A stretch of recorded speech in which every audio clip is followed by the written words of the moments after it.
اوس زړه پورې خبر افغان کرکټ ستوري د کاناډا په لیګ کې د افغانستان نوم اوچت کړی دی.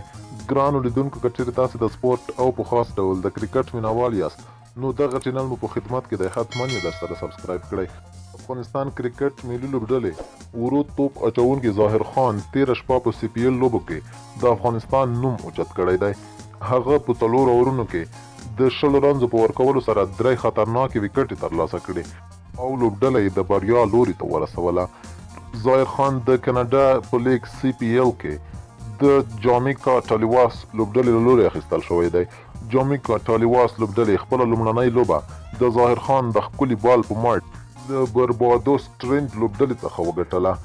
د یادونې وړ ده چې په سی پی ایل یا کارابین لیګ کې د افغانستان له لوري مجیب الرحمن، راشد خان او ظاهر خان 3 واړه اخیستل شوي وو، خو مجیب الرحمن او راشد خان د خپلو لوبو د ترسره کولو له امله له دغه لیګ څخه پاتې شول او ظاهر خان چې د افغان لوبډلې د ټیسټ کرکټ فعال لوبغاړی دی نو د 20 ورځو لوبو د نه ترسره کولو له امله دته موقع برابره شوه چې دغه لیګ ته ورشي.